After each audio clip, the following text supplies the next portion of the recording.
My girlfriend texted from Miami. I'm extending the trip. I met some promoters who are paying for everything. Don't wait up, I replied. Don't come back. Then I changed the locks and put her clothes in trash bags on the curb when she called crying that the promoters ghosted her.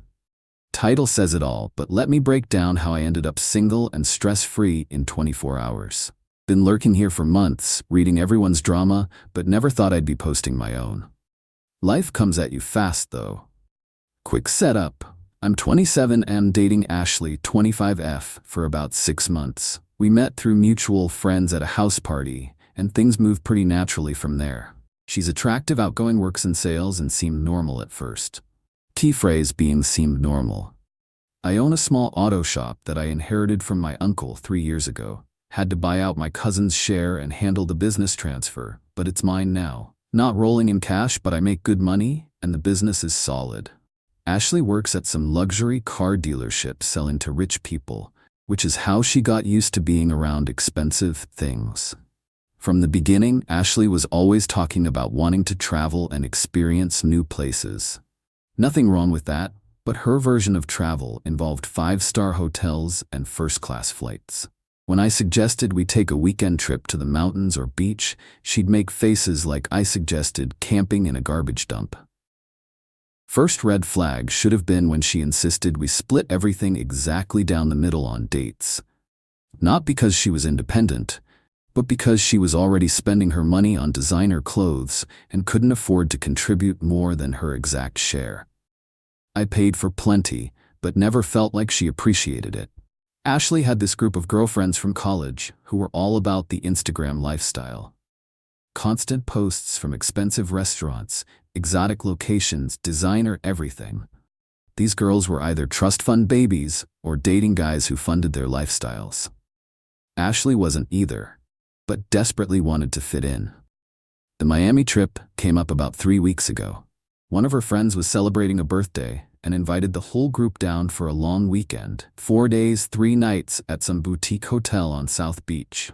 Total cost per person was around $2,000, including flights, hotel food, and clubs.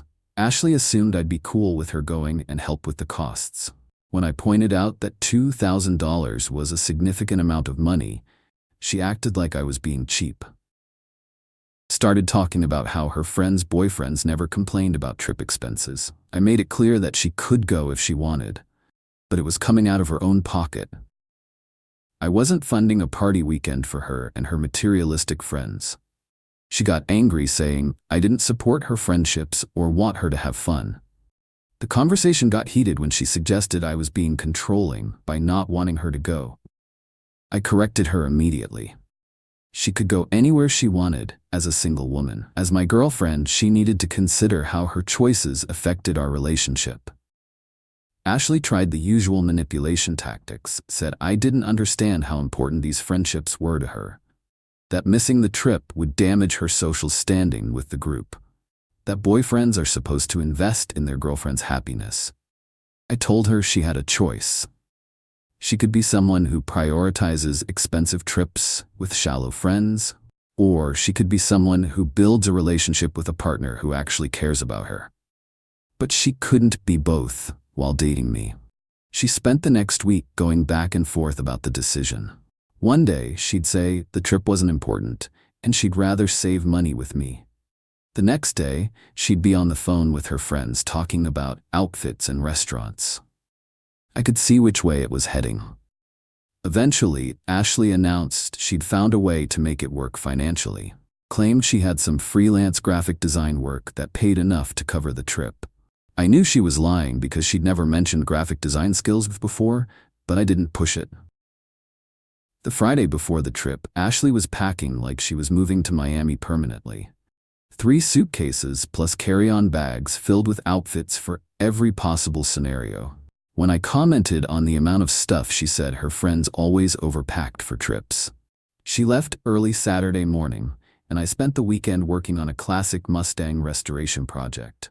Peaceful, quiet, focused work without someone complaining about being bored or wanting to go shopping. Should have been my first clue about what I really wanted. Saturday night, Ashley started posting stories from Miami. Fancy dinner at some waterfront restaurant. Sunday was poolside photos at the hotel with cocktails that probably cost $20 each. Monday was shopping on Lincoln Road with bags from stores I knew were way outside her budget. Monday night I got a text that changed everything. Not a call, not a conversation, just a text message like she was informing her phone company about a service change. Having an amazing time. Met some promoters who are paying for everything. Extending the trip, don't wait up. I read it 3 times to make sure I understood correctly. My girlfriend was telling me she was staying in Miami with strange men who were financing her lifestyle. Not asking for my opinion, not discussing it with me, just informing me after the fact. The promoter's comment was what really got me. Every guy knows what that means. These weren't legitimate business contacts offering professional opportunities. They were guys with money looking to party with attractive women in exchange for picking up tabs. I texted back immediately, "Don't come back." 2 words that ended our relationship right there. No argument, no negotiation, no second chances. She chose to extend a trip with random men instead of coming home to her boyfriend. I chose to respect myself enough to end it immediately. Ashley responded an hour later with a bunch of question marks and then tried calling. I sent it straight to voicemail. Whatever explanation she had, I wasn't interested in hearing it. Her actions spoke louder than any words could. That night, I gathered up anything she'd left at my house. Clothes, toiletries, books, random stuff women leave everywhere when they're staying over weekends. Took maybe an hour to gather everything into trash bags. Not being vindictive, just efficient. She'd made her choice to stay in Miami with promoters, so she didn't need belongings at my place anymore. Tuesday morning, I had a locksmith come by and change all the locks on my house. Cost me $200 but worth every penny for peace of mind. Also had the garage codes changed in case she'd memorized them. The trash bags went to my garage Wednesday morning. Figured she had 30 days to contact me about getting her stuff back before I'd dispose of it legally. Standard breakup protocol. Wednesday evening my phone started blowing up. Ashley calling, crying, texting, demanding to know why her stuff was gone and why her key didn't work. I ignored everything and blocked her number after the 5th call. Thursday morning I got a call from Ashley's friend Katie who'd been on the Miami trip. Apparently Ashley was stranded at the airport because she'd extended her trip but hadn't changed her return flight. The promoters had indeed ghosted her once they realized she wasn't interested in whatever they had planned. "She needs help getting home," Katie said. The promoters ditched her and now she can't afford to change her flight. She maxed out her credit card on the trip. I almost laughed. Sounds like she should call those promoters who were paying for everything. Come on, be reasonable. She made a mistake, but you can't just abandon her in Miami. Watch me. I hung up and blocked Katie's number too. Ashley's poor planning wasn't my emergency anymore. She'd chosen to extend a trip with strange men. Now she could figure out how to get home on her own. Friday afternoon, Ashley's sister Emma called. Apparently Ashley had been texting the whole family begging for money to get home from Miami. Emma wanted to know what had happened and why I wasn't helping. I explained the situation calmly. Ashley had chosen to extend her trip with promoters who were paying for everything. When those arrangements fell through, she expected me to rescue her from the consequences of her own decisions. "She says you broke up with her through text message and threw away all her belongings," Emma said. "She informed me through text message that she was extending her trip with strange men. I informed her through text message that the relationship was over. Seemed like appropriate communication for the situation." Emma tried to convince me to reconsider.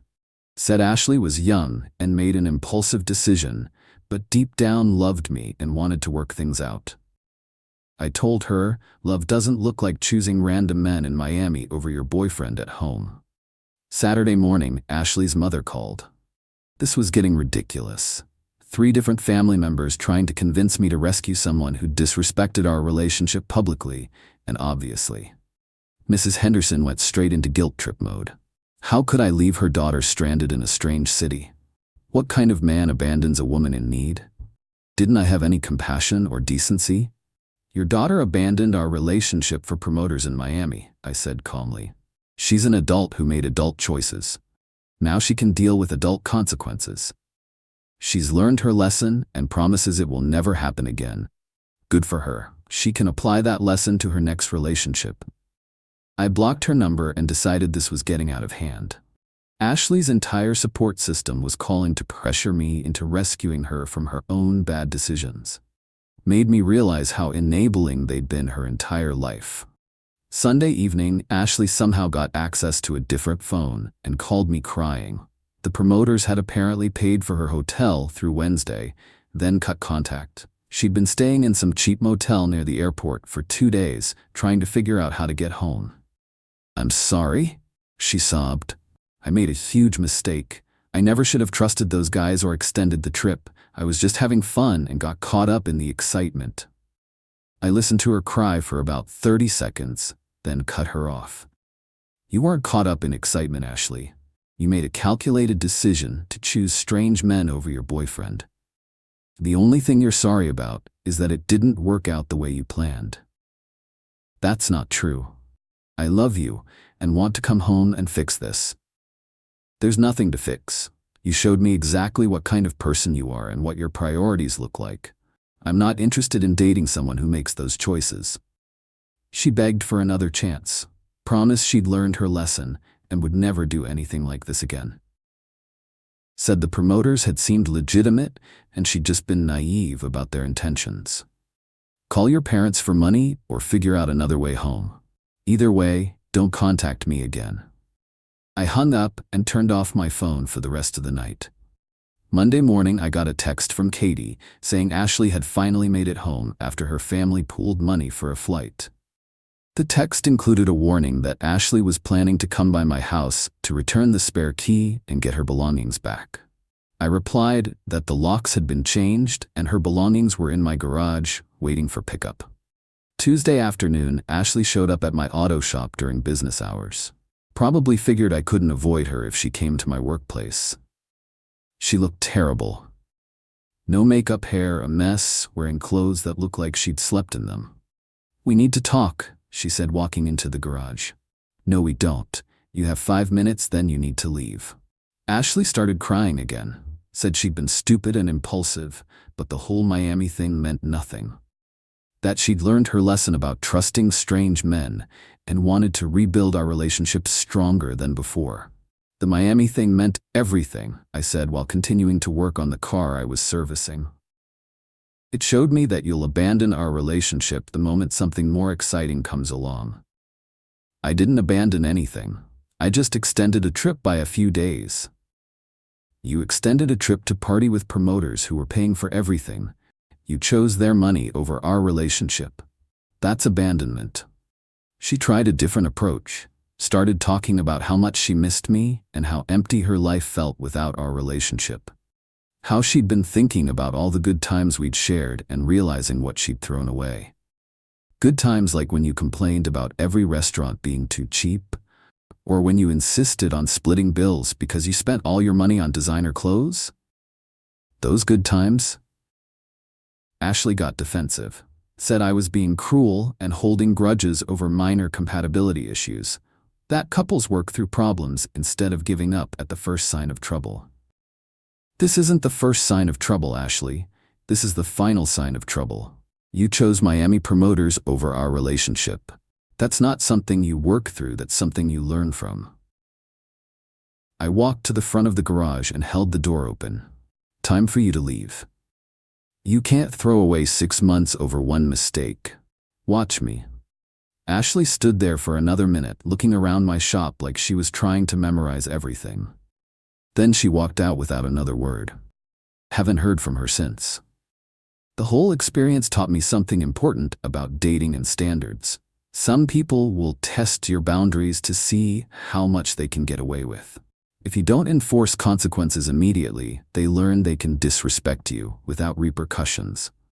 Ashley thought she could have her Miami adventure and come back to a boyfriend who'd be grateful she returned at all.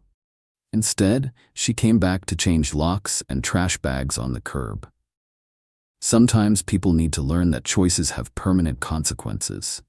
My friends think I was harsh for ending things so quickly. Said I should have given her a chance to explain and work through the trust issues. But there wasn't anything to work through. She'd shown me her character under pressure, and it wasn't compatible with mine. 3 weeks later, and I'm focusing on my business and personal goals. Been on a couple dates with women who seem more mature and grounded. Funny how much easier dating is when you're not constantly worried about your girlfriend choosing other men over you. Ashley apparently moved back in with her parents after realizing she couldn't afford her apartment without help from boyfriends. Her friend Katie mentioned she was struggling financially and emotionally after the Miami disaster. Not my problem anymore. The auto shop is doing great, focusing on work and building something meaningful instead of managing someone else's poor decision-making. Turns out I'm much more productive when I'm not dealing with relationship drama every week. For guys dealing with similar situations, my advice is simple. Set clear boundaries and enforce them immediately when they're crossed.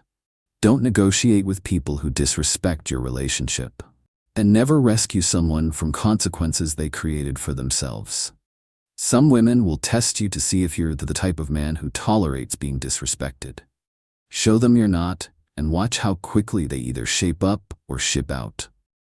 Either outcome is a win for you.